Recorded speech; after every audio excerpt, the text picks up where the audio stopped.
Welcome.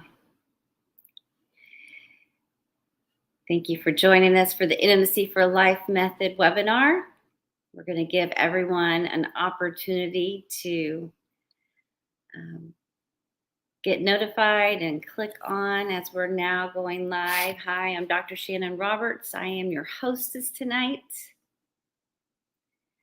So as notifications are going out and the live stream is beginning, just giving everyone that opportunity to get on and get settled in. We have an exciting hour for you in the next hour. So welcome, welcome, welcome. If you are registered for this webinar, you should have gotten the link to the workbook in your email. So we're also going to drop that link right here in the chat as well so that you will have it at your fingertips. So welcome again to the Intimacy for Life method. I'm going to give us a few minutes for everyone to get up and running.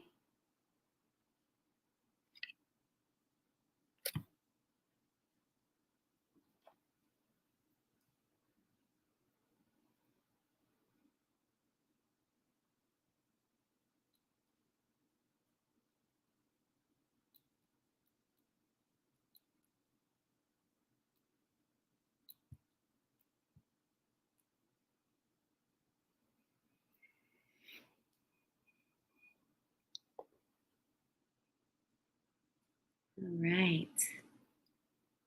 Awesome. So glad you guys are getting up and running. Hi. Welcome, John. Thank you. Okay. All right. Just got a text out to Carly to make sure that she is going to drop the link to the workbook.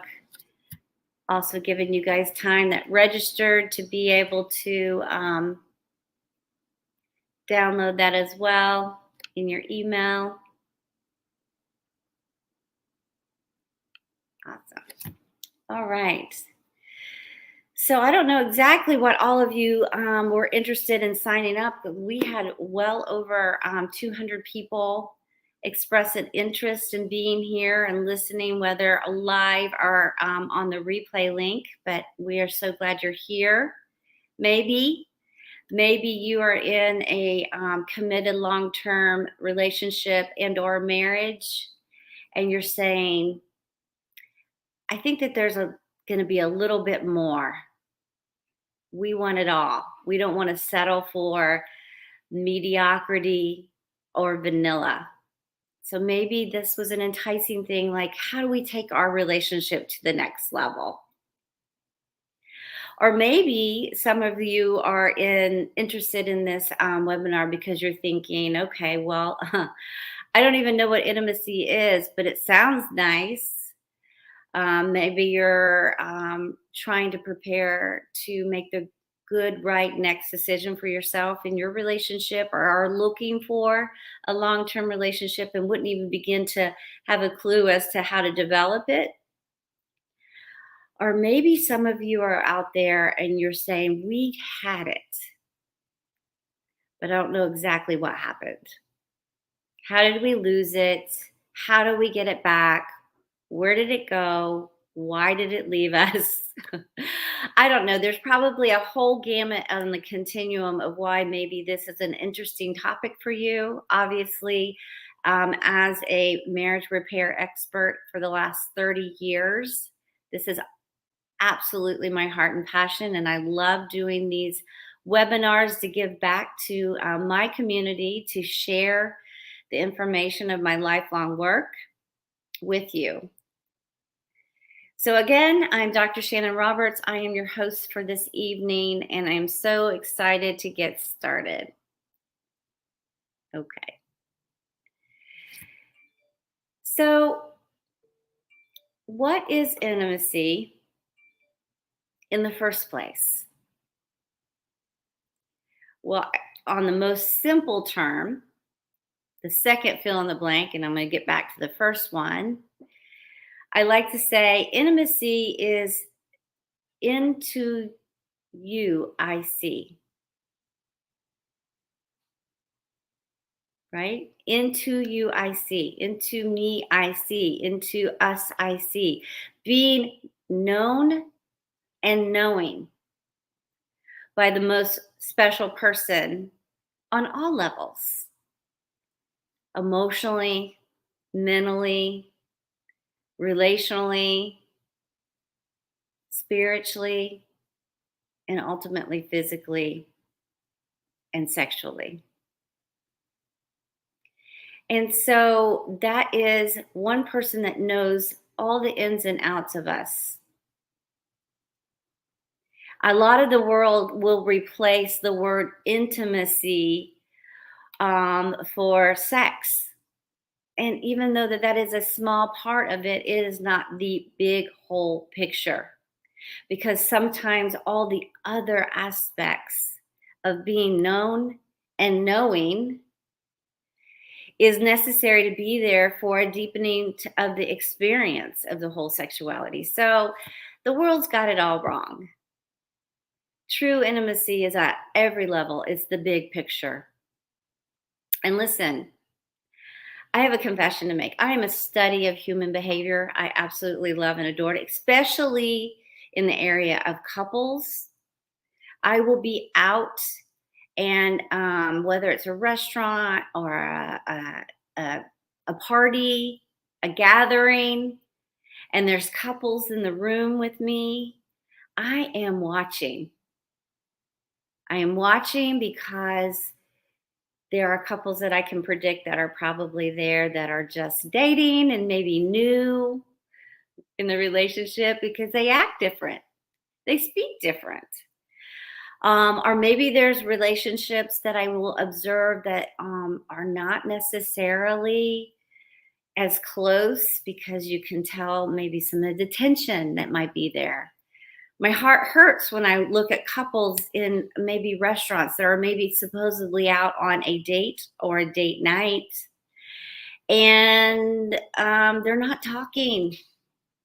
Sometimes they're distracted by their phones or something else. And I just wonder, gosh, what's going on and why are they missing the boat? Right? Thank you, Carly. The workbook link is up and running for those that are joining us and you didn't get your emails.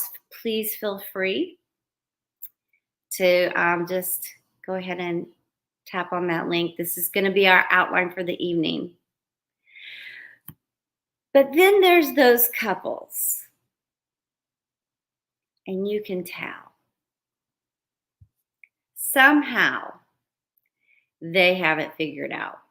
Somehow they know the secret sauce of that close connection. And you can read it in their body language. You can read it in their positive attributes on their face, the relaxed way that they might lean in their conversations with one another. And sometimes, even in a room of an event, if they're not even side by side, there's still this thing that you watch. They don't even know sometimes you're watching. That across the room, they'll make eye contact and have that acknowledgement of one another. And there's a sparkle in their eye. And they're just aware of each other's presence. And nobody else could be in the room. And they're not even aware that people notice. You know who I'm talking about. So the question is, what do they have? How did they find it? And how do I get that? Because that's all we ultimately desire, is that close, deep knowing and being known, seeing into each other. So this is what this is going to be about tonight. I know that having grown up myself in a broken home, this wasn't necessarily what was demonstrated in my house. And going into my own kind of relationships, it wasn't necessarily just intuitive process sometimes. So all of us come into relationships with areas of vulnerabilities and sensitivities, and sometimes they also block us from being able to show up in ways that we want to be known, even though we can't necessarily demonstrate ourselves in a way to be known. It does get away from us, speaking from my own personal experience. And having decided to walk as a professional therapist in my career path, it has become a personal and a professional journey with me as well. Having done my PhD research dissertation in the area of romantic attachment, which I'm going to be talking to you about tonight, I have been able to really kind of corner an understanding so that I can be successful, so you can be successful, all the couples that I work with can be successful. Because listen, there is a lot of heartache out there. I mean, our divorce rate is not improving. In fact, it's getting worse. It's 52% for first marriages. I can talk about all the other statistics about second marriages and so on, or long term. There's even a trend with what's called gray divorces.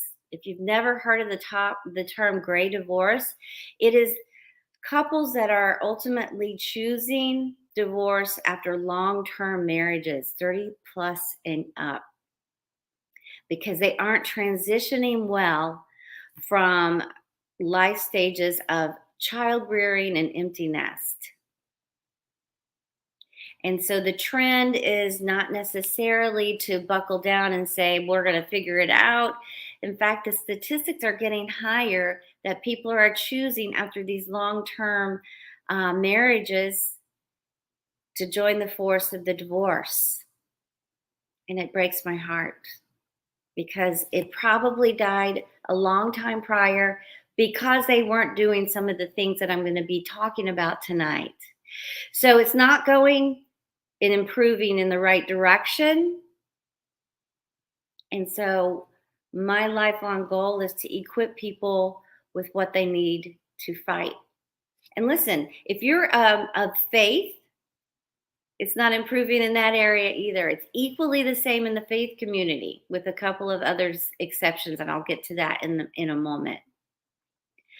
So if you're here, I know that, and especially if you're a couple of faith, I know that you believe a little differently than sometimes the secular world about marriage, that the vow is not just between a man and a woman, it's before God. And so a lot of times we try even harder. So if you're here, I'm so very glad because I want to get you the information. So that being said, intimacy is not made up from man. It is God's design. If we look in Genesis 1, God made man in his image,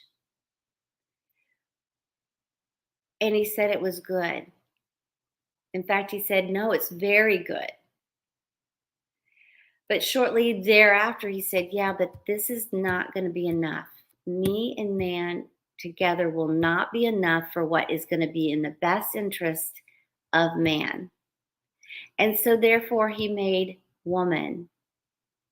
So the first marriage was one flesh made into two. And so God's design from then on out is two flesh becoming one. We become our best version of ourselves when we're connected intimately with one person that we do life together.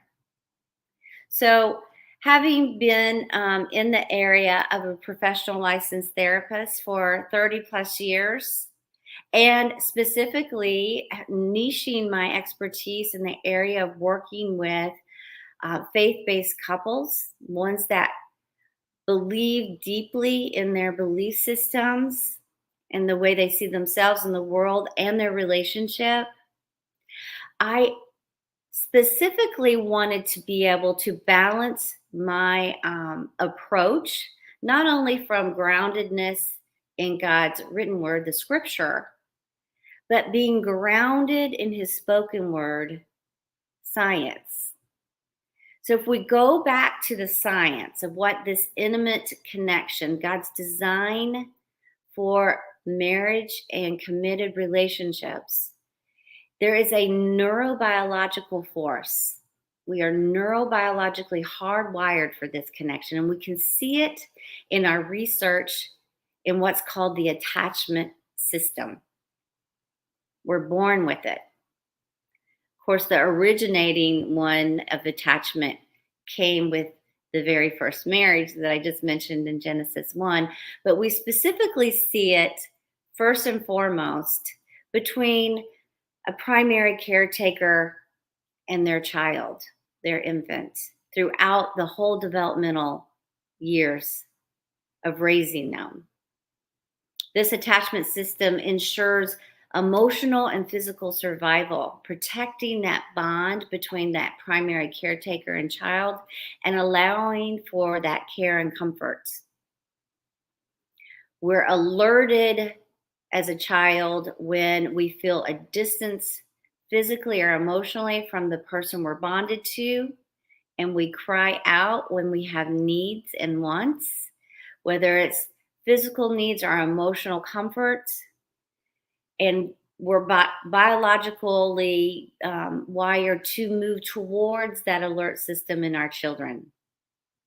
It's the same attachment system that we're seeing transfer from our primary caretaker to our romantic partnership. It just doesn't go away after we've been all grown up. That same attachment alert system, we feel distress in our body when our partners and our spouses are physically distant or emotionally distant. And we inform, or we reach for, or we cry out for that need to be restored.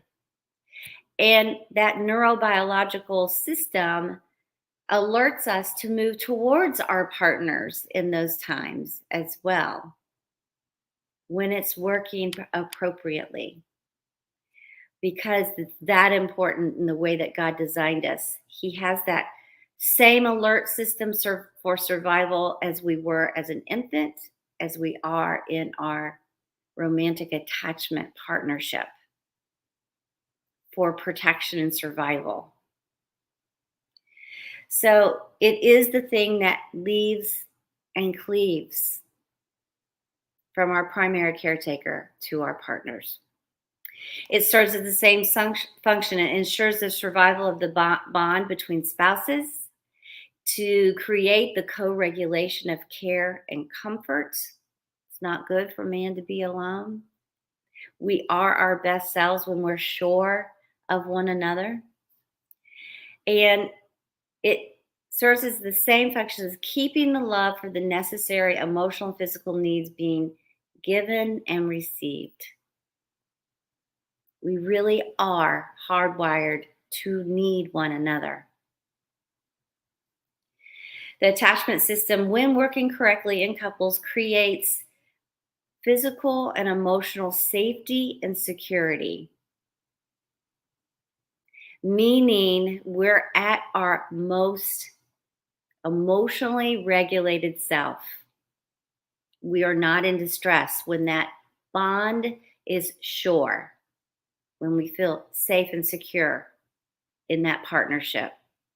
I mean, just take it from me.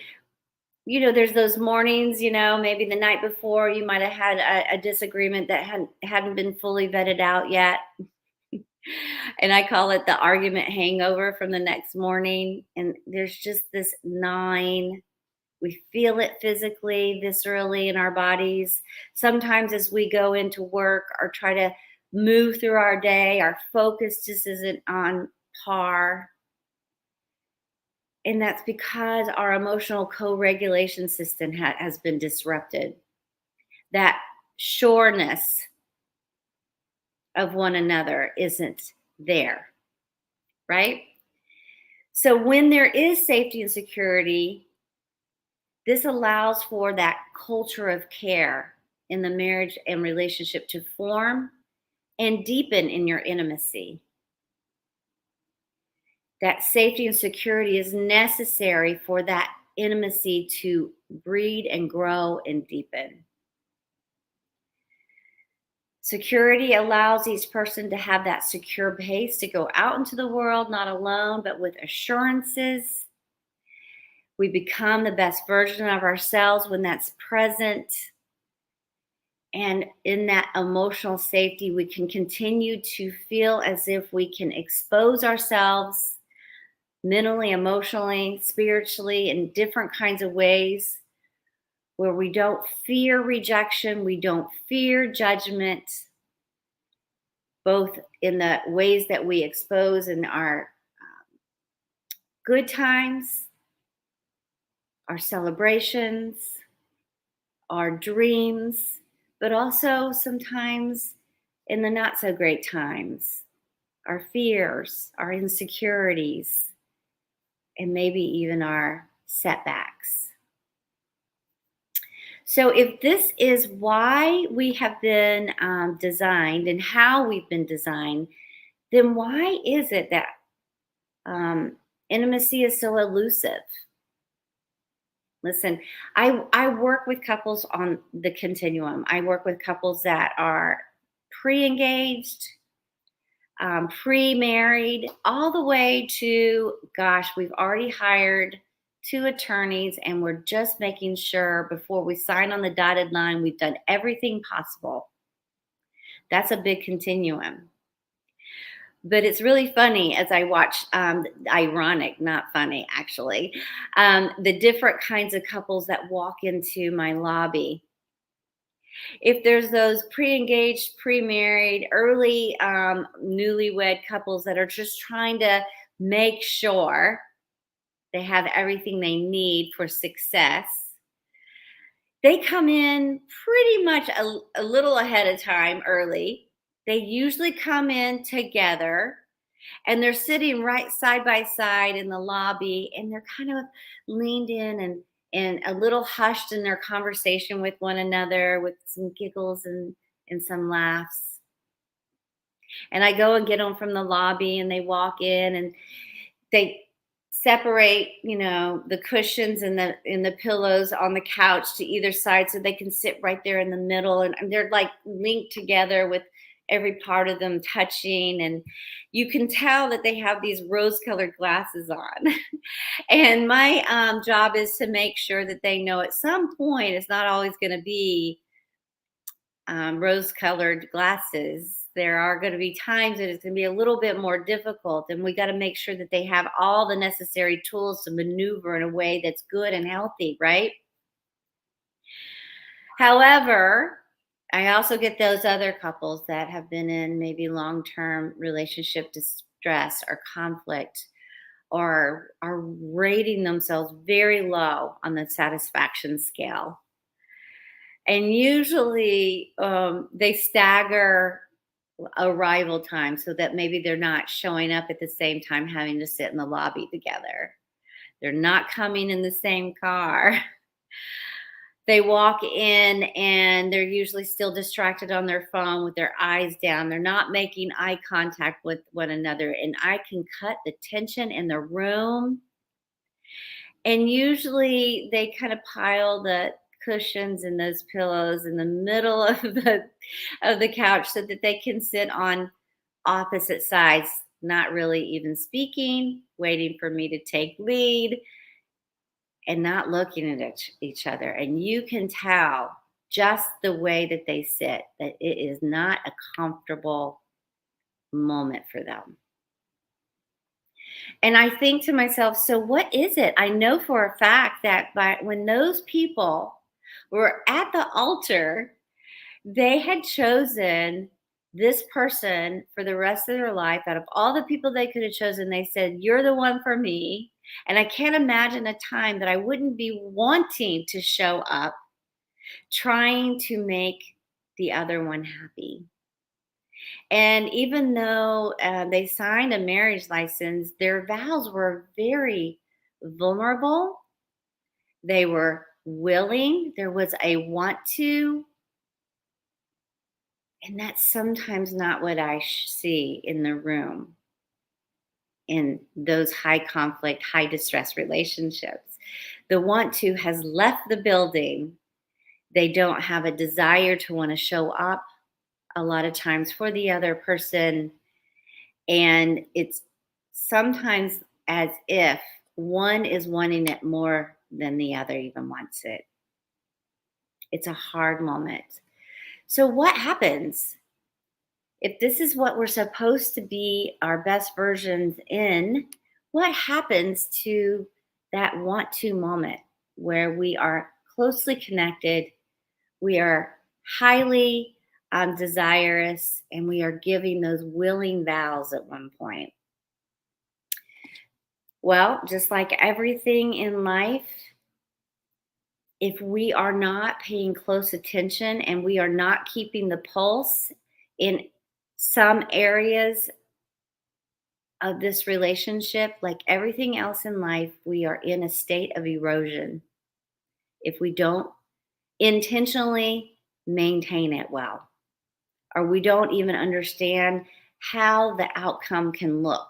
It gets past us or by us before we even know, as the urgent things in life begin to take more of a priority, more of a precedence, or maybe those life stressors just really take a toll, whether it's life stressors from the outside pushing in against us, or those internal stressors within that relationship of not being able to maneuver well together as a team.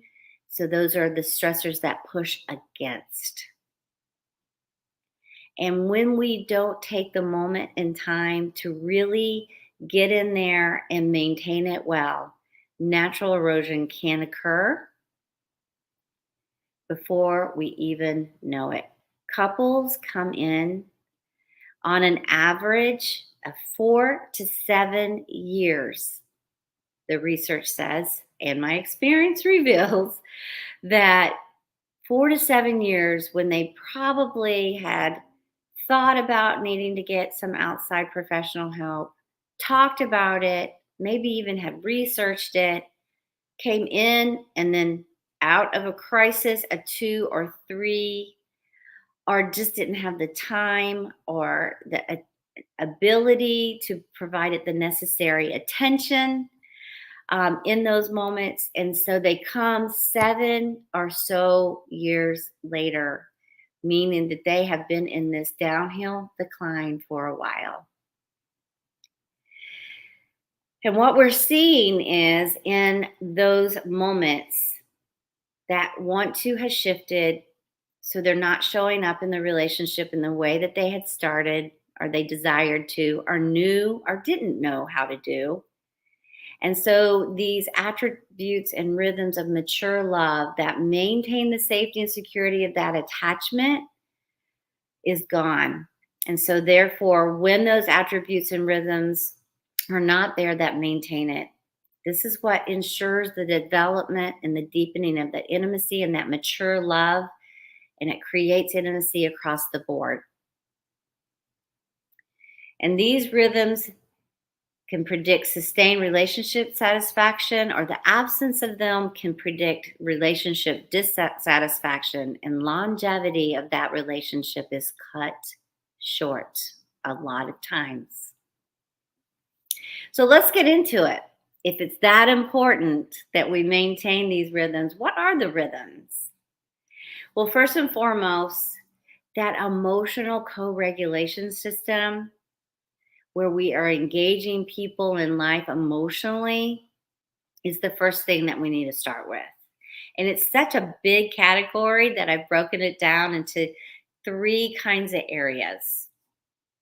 The first one is just maintaining life together. I have seen everything on the gamut. Couples come in and they barely even can find an hour of their time in that week to match their schedules to be able to show up together. I mean, they have either no kind of co-calendaring system or no business life hold management meeting system at all, or they have very extravagant ones, Google invites. I mean, it's really kind of funny, but they will sit down and I will ask them, I mean, they know their mission statement of their businesses and they know the measuring tools of whether or not they're on mission and successful. And yet, when I ask them, how do you manage the mission of your home, the mission of your marriage? They look at me like I grew a second head. But yet, running a household is the same as running a small business. You have assets, you have employees, you have, leadership and role divisions and budgeting and long-term goals and short-term goals and open action steps and action assignments and follow up.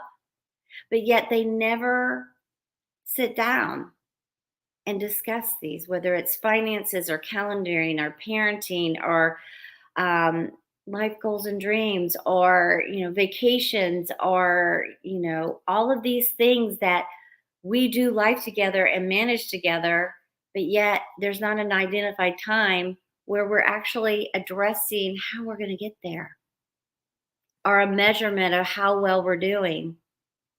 And so a lot of times the communication is left to on the fly, if at all, or when things get really stressful and conflict has to come. And so, therefore, we're operating in the urgent rather than having it has us. And so, we don't have necessarily work throughs, problem solving, goals, plans, short term steps, and long term steps to get there. So, life management communication is on hold. Couples experience heightened life stressors when they're in the urgent, when not on the same page, resulting in moving through life responsibilities in the urgent, handling things in crisis mode, and ensuring more probability of conflict between each other because our anxieties are already higher.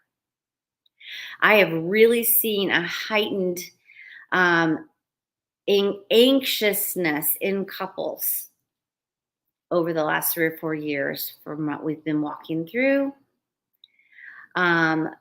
with whether it's physical health, mental health, financial strain, disconnect from pandemic kind of shifting. And when we're not personally managing our own anxieties, it's hard to come together and be that soft place to fall for one another when our partners aren't managing them well either. And so we're both operating in survival mode. So, life management communication. The biggest complaint couples come in to me for that they cite as their number one challenge, you'd be surprised. No, it's not in laws. No, it's not finances. No, it's not parenting. No, it's not sex. All these things that we think that couples fight about. They come in saying that they have the most challenge in communicating around these things. They cite communication challenge as the number one, and this is the reason why we're starting here. So let's drop to the second one, B, conflict management communication. All couples have disagreements. In fact, protest systems in marriages and relationships are absolutely healthy and absolutely necessary because we are letting our person know areas that we're not liking just as much as we easily might share information about the things we do like. We have to say ouch or yuck in our relationships, and it has to matter to our partners. But it's not that we argue or disagree. It's how we fight that becomes problematic. In fact, this is the biggest predictor of relationship dissatisfaction and ultimately divorce out of all of these. And that's why it's so important that we talk about it from the get go. So, how we fight can be the biggest eroder to the intimate bond. It will shift our want tos, it will shift our desires for showing up for our partners in ways that are loving and kind and serving in the fastest amount of time if we do this in a problematic way. And listen, it's not what you would think. Fighting isn't just about ramping up. Sometimes it really is the shutdown too. Or for some couples, one is a ramp up and one is a shutdown. So when these kinds of systems come in the way that we fight, it prevents us from having work throughs. It prevents us from having healing conversations around hurt pains in the relationship.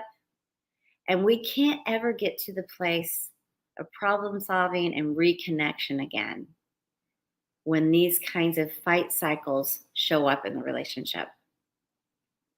So, when unhealthy fight cycles activate our self protection system, you know, that thing that neurobiologically we have in our limbic system, we respond to emotional threats equally the same as what we feel in our bodies viscerally for a physical threat.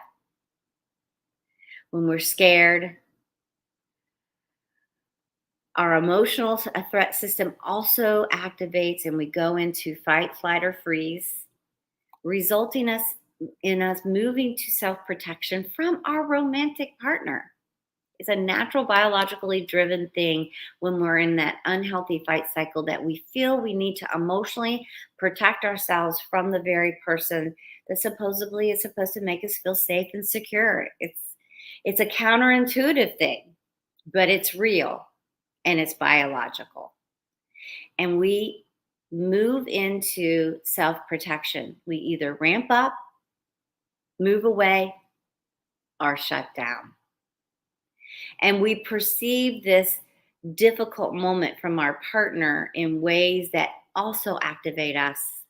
And we have our own self-protection action tendency as well.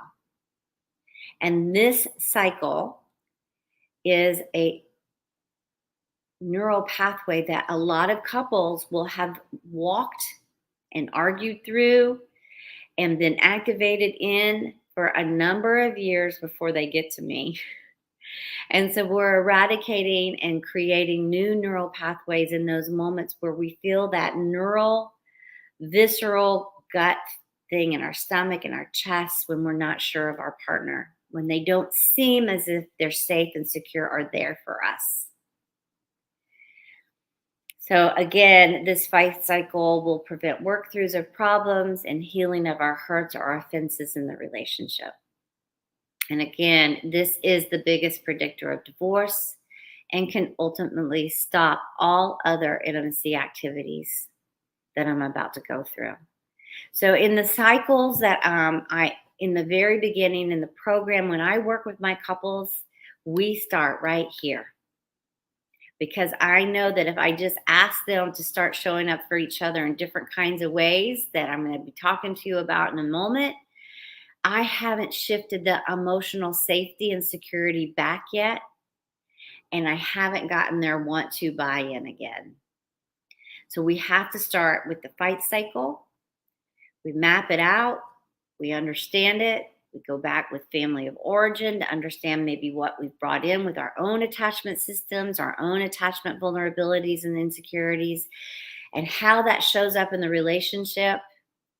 And then we build a safe and secure communication and protest system in the relationship. And then we feed all of those things that you think that we fight about through a different approach of dancing around it to get a different kind of outcome and build that initial safety and security back into the relationship again.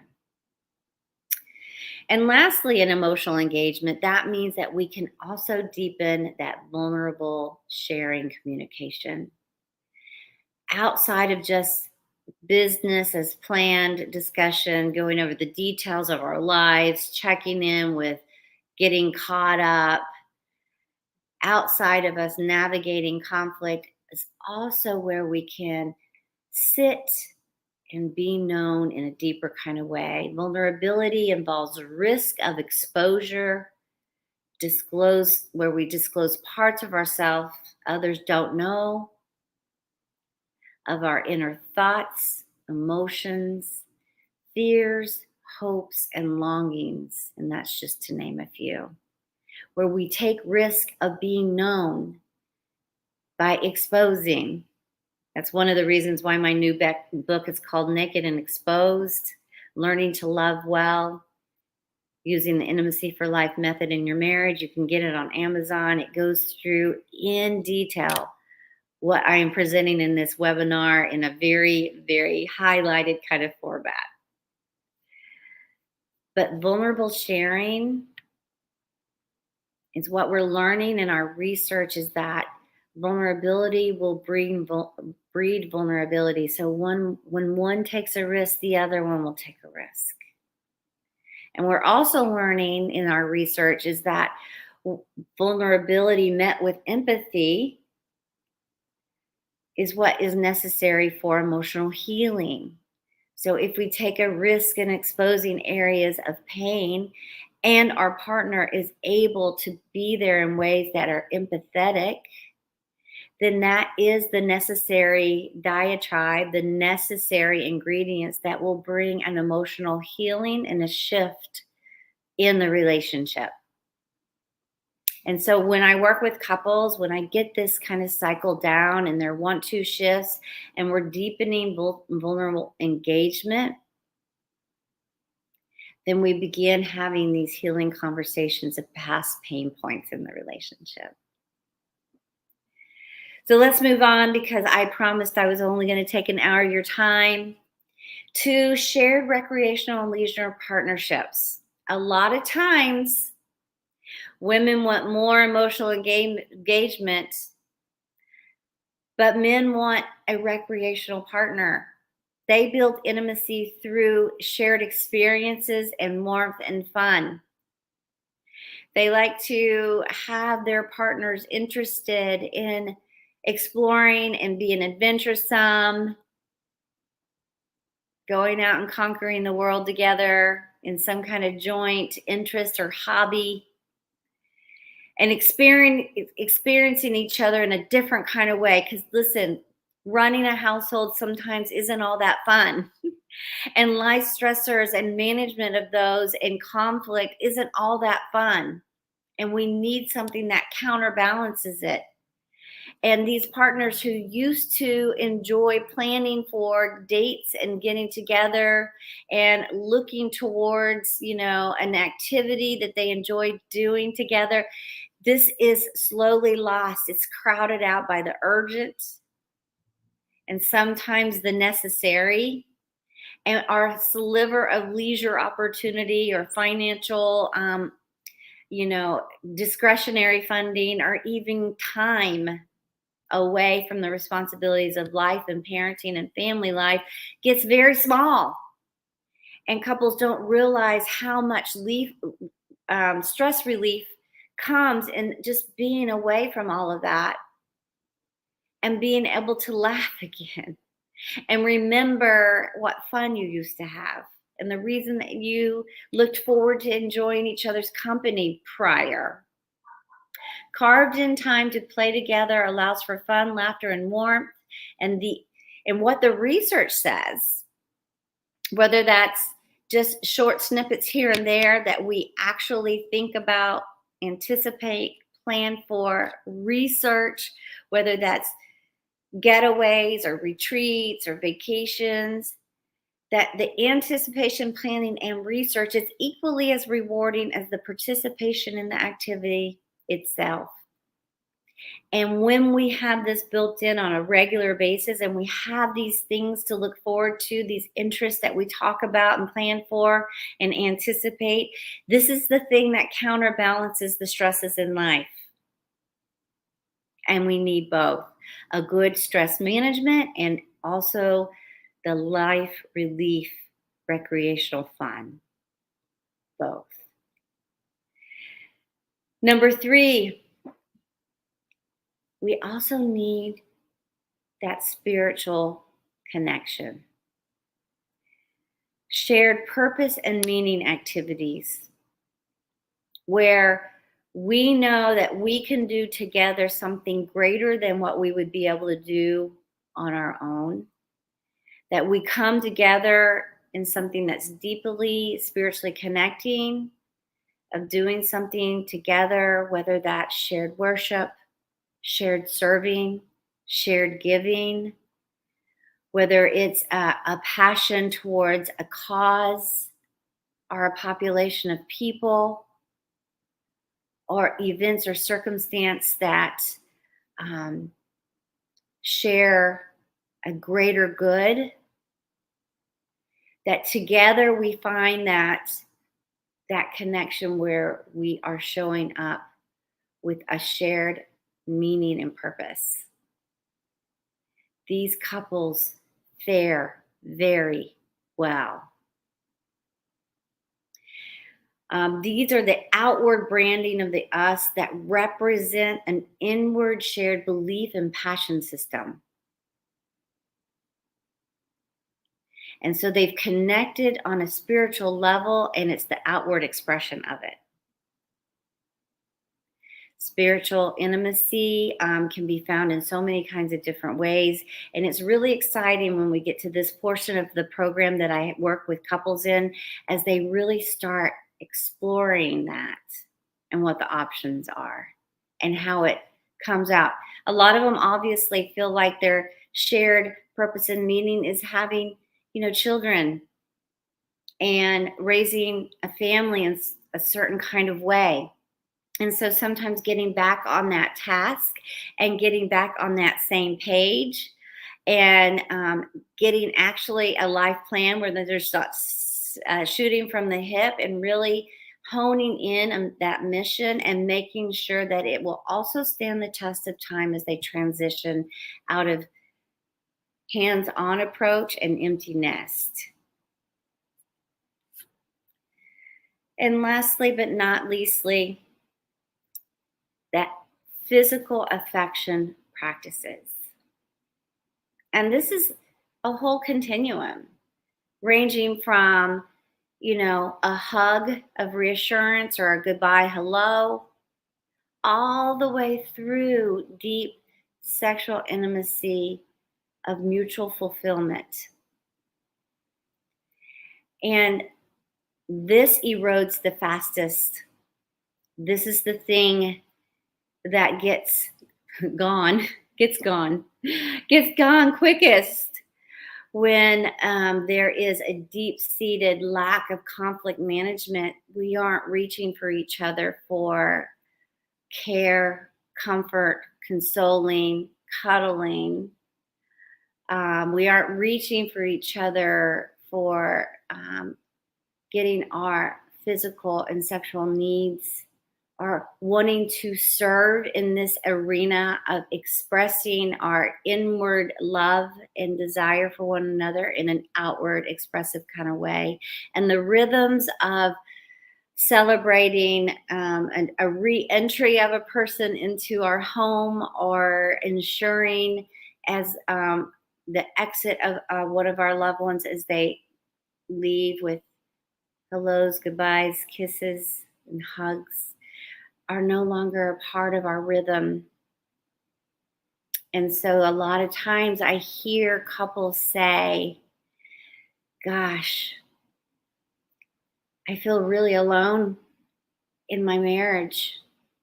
Or we sleep in close proximity, but our toes don't travel under the covers and tuck under each other's legs anymore.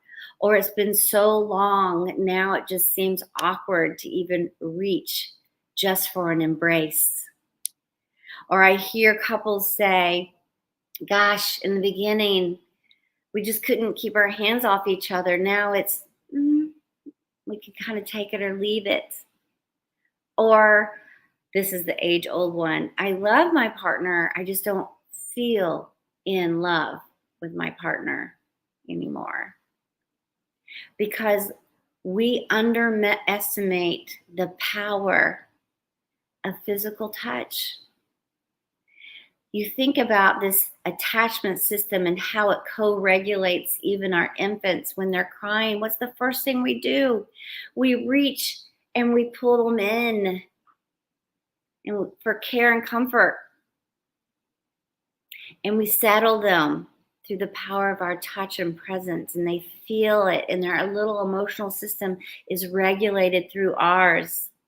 And it's the same attachment system that's necessary in our romantic attachment partnership, that we feel the most emotionally connected and regulated, sometimes with just the power of being known in your presence with a soft touch of the hand, the reassuring hug, the knowing embrace.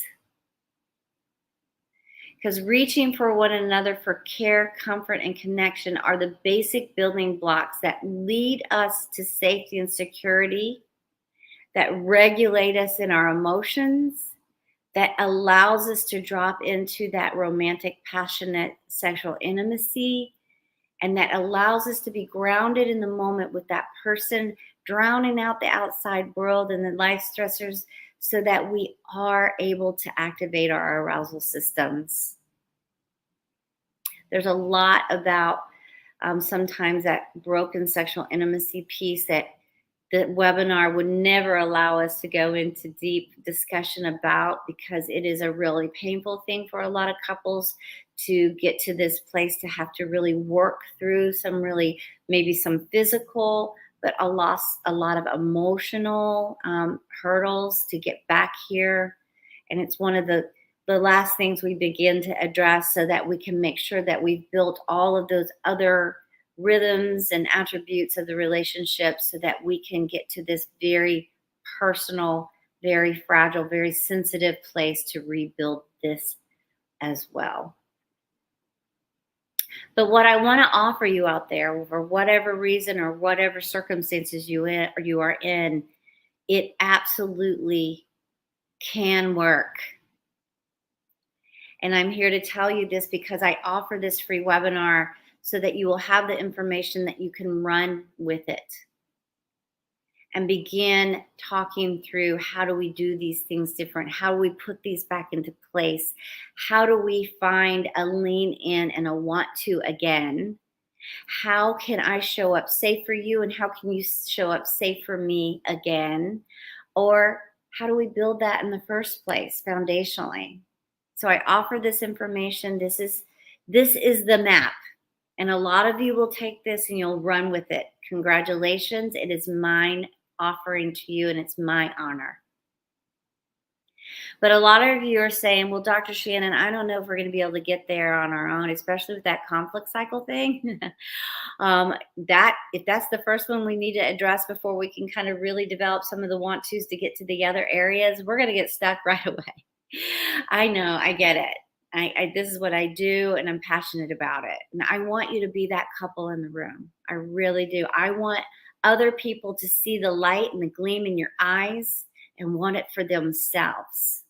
And maybe that's the spillover, that's your meaning and purpose, is to show others how to love well and lead well in your most important relationship that God designed. And so maybe it's time for you guys to put the oxygen mask on yourselves. And maybe it's time that you really dedicate some time before it gets really too late to find your way back to one another again, to learn how to love well. And if you're needing someone that's seasoned, and especially in this area that I've been trained and researched in, I can help you be that partnership to get you there. Couples that walk through my program from A to Z 90% report greater relationship satisfaction and deepening of their intimacy and success rates over the course of years after they've come out of my program. So I want to offer to you free of charge to a number of you that your next step is to get on a phone consultation with me where I can talk about your unique needs of your unique relationships. And we can discuss how to get you back on that plan. Maybe working with me in my program. Carly's booked the link to that consultation. And what I'm going to say is going to be mind-blowing to a lot of you. From now until the end of this week, Friday at 5, I'm going to be offering a deep, deep discount for my 2-day intensive and my 6-month follow-up program. I'm offering to couples that are going to get on a phone consult and sign up for my whole program before Friday. Doesn't mean that you'll come in before Friday, but you'll get on my calendar to get it started before Friday. I'm going to be offering a $1,000 discount this week for webinar registrants. So if you're hearing this, whether it's live or on replay, our cart is open for you to qualify for that $1,000 bonus rebate by the end of this week. That's Friday, October 6th. Is that right? By 5 o'clock, if you've gotten on a call with me, and you're going to want to sign up right away because there's only a few of those slots on the consult. In fact, if you go in and you're hearing this on replay and it's been a couple of days and there's no phone consultations left, I want you to reach out to me by email and say, when can we do this, Dr. Shannon, before Friday? Carly's going to put down on that my email address so that we can get you scheduled in before Friday. So if you're listening, you are going to get a webinar one-time registration deep discount for my program of $1,000 off. A lot of you will say, I want more resources, Shannon. I want to get to know you better. That's awesome. I have a Love Leading with Dr. Shannon podcast. You can find it on all of your podcast platforms where you look for your podcast. That's the Love Leading podcast with Dr. Shannon. I'm there every week. You can go and listen to an arsenal of other couples that have walked through that same program that have been willing to give back their hope and their experience. I interview them, go and do that research. Go listen to the hope that they have found in working through the same program I'm offering to you tonight. It also is chock full with healthy couple tips because sometimes we don't know what healthy couples do because we might not have had it role modeled anywhere for us. So I have healthy couple tips. I also interview other professionals in the field, other therapists, other people that can speak into this field professionally. I interview other pastors and ministers as well. You're going to want to take your time to go. And again, go order my book on Amazon, Naked and Exposed, Learning to Love Well Using the Intimacy for Life Method in Your Marriage. You'll find it there as well.